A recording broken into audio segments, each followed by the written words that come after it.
Hello everyone, నేను మీ Srikanth. Welcome to our channel change life care. గత 2 నెలలుగా హైదరాబాద్ను హడలెత్తిస్తున్న విషయం ఏదైనా ఉంది అంటే, ఉమ్మడి రాష్ట్రాలను నిద్రపోకుండా చేస్తున్న విషయం ఏదైనా ఉంది అంటే 100% హైడ్రా. సో హైడ్రా హైదరాబాద్నే కాదు, 2 రాష్ట్రాలని హై అలర్ట్లో పెట్టింది. ఏది ఏమైనప్పటికీ కాంగ్రెస్ గవర్నమెంట్ అంటే రేవంత్ రెడ్డి గారి గవర్నమెంటు, తెలంగాణలో ఉన్న ప్రభుత్వము ఈ హైడ్రా స్టెప్ తీసుకొని ఫుల్ ట్యాంక్ లెవెల్లో ఉన్న కన్స్ట్రక్షన్స్ని, చెరువు శిఖం భూముల్లో ఉన్న కన్స్ట్రక్షన్స్ని నిర్దాక్షిణ్యంగా కూల్చేస్తుంది. అట్ ద సేమ్ టైం నాలాలను ఆక్యుపై చేస్తూ చేసే కన్స్ట్రక్షన్స్ కూడా ముమ్మాటికి కూల్చేస్తుంది. ఇది నిజంగా 100% ప్రజలుగా మనందరం స్వాగతించాల్సిన విషయం. దీంట్లో ఎలాంటి డౌటు లేదు. అయితే ఈ ప్రాసెస్లో వీళ్ళ పాలసీ మేకింగ్లో కొన్ని తప్పులు ఉన్నాయనేది మాత్రం 100% ఫ్యాక్ట్. ఆ పాలసీ మేకింగ్లో ఉన్న మిస్టేక్స్ ద్వారా మనలాంటి సామాన్యులు, వెంచర్ ఓనర్స్ నమ్మి ప్లాట్లు, ఫ్లాట్లు, ఇండిపెండెంట్ హౌసెస్ తీసుకున్న వాళ్ళ దగ్గర ఉన్న డాక్యుమెంట్లో ఎల్పీ నెంబర్ చూసి కావచ్చు, ల్యాండ్ కన్వర్షన్ డేటా చూసి కావచ్చు, పర్మిషన్ చూసి కావచ్చు. ఆ పర్మిషన్స్ కూడా ఎక్కడి నుంచి ఉన్నాయి? హెచ్ఎండిఏ నుంచి ఉన్నాయి, జిహెచ్ఎంసీ నుంచి ఉన్నాయి, హైదరాబాద్ మున్సిపాలిటీల నుంచి ఉన్నాయి, ల్యాండ్ కన్వర్షన్ వాళ్ళ నుంచే ఉంది. ఇవన్నీ చూసి సామాన్యులు మనలాంటి వాళ్ళు కొంటున్నారు. సో ఈ ప్రాసెస్లో, హైడ్రా కూల్చేస్తున్న ఈ ప్రాసెస్లో ఒక 80% నిజంగా ఆక్రమణలు చేసిన వాళ్ళు, అన్యాయంగా ఆక్యుపై చేసిన వాళ్ళు, సెలబ్రిటీలు ఉన్నారనేది వాస్తవం. At the same time 20% of the people, నీలాగా, నాలాగా, మనలాగా సామాన్యులు అక్కడ వెంచర్ ఓనర్ని నమ్మి, బిల్డర్ని నమ్మి, గవర్నమెంట్ అఫీషియల్ స్టాంపులు చూసి, వాళ్ళ పర్మిషన్ కాపీలు చూసి నమ్మి మోసపోయారు. సో సార్, మేము అన్యాయం చేయలేదండి, మాది శిఖం భూముల్లో లేదండి, ఇది లేదండి, అది లేదండి, మేము పర్మిషన్ చూసి కొన్నామని చెప్పిన సామాన్యులకి గవర్నమెంట్ నుంచి వస్తున్న సమాధానం, హైడ్రా అధికారుల నుంచి, అక్కడ జేహెచ్ఎంసీ, హెచ్ఎండిఏ, గ్రేటర్ హైదరాబాద్ వాళ్ళ నుంచి వస్తున్న వర్డ్స్ ఏంటి అంటే, మీరు ప్రాపర్టీ కొనే ముందు వెరిఫై చేసుకోండి.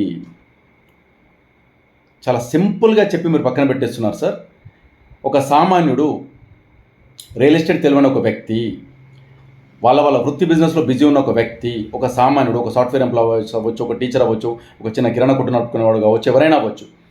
వాళ్ళు వెరిఫై చేసుకోవాలంటే మీ దగ్గర ఏమైనా ఒక డిఫరెంట్ పాలసీ మేకింగ్ కానీ, ఒక అడ్మినిస్ట్రేషన్ కానీ ఏదైనా ఉందా? దేన్ని నమ్ముతారు సార్? గవర్నమెంట్ నుంచి వచ్చిన పర్మిషన్స్ చూసి, జేహెచ్ఎంసీ, హెచ్ఎండిఏలో గవర్నమెంట్ నుంచి వచ్చిన పర్మిషన్స్, వాళ్ళ స్టాంపులను అవన్నీ చూసేసి ఓకే రిజిస్ట్రేషన్ అవుతుంది అని నమ్ముతారు.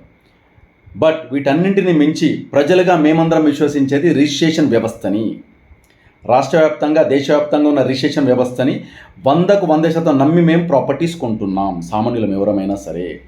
సో మాకు ప్రాపర్టీ రిజిస్ట్రేషన్ అయితే 100% జెన్యూన్ అని నమ్ముతాం, అది నాన్ లేఅవుట్ అయినా లేఅవుట్ అయినా.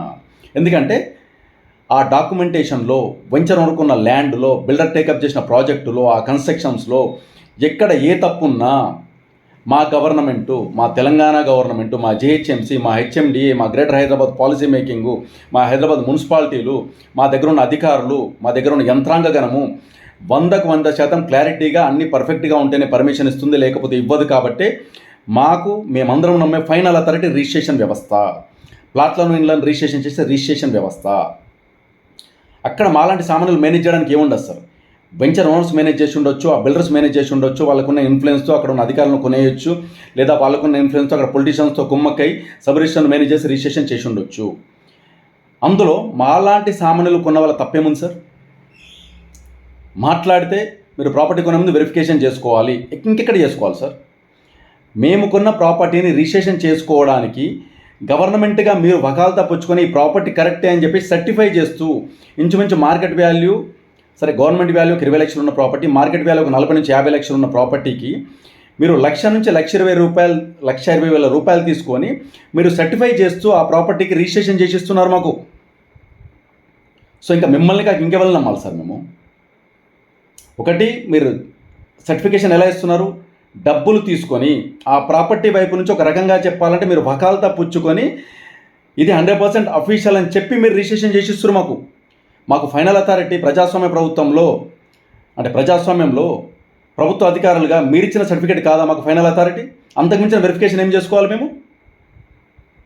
అక్కడ మేనేజ్ చేసిన వాళ్ళని పట్టుకోండి, మేనేజ్ కాబట్టి అధికారులను పట్టుకోండి, మేనేజ్ చేసిన బిల్డర్స్ని, ప్లస్ వెంచర్ ఓనర్స్ని పట్టుకోండి, వాళ్ళిద్దరికీ సహకరించిన రాజకీయ వ్యవస్థను పట్టుకోండి.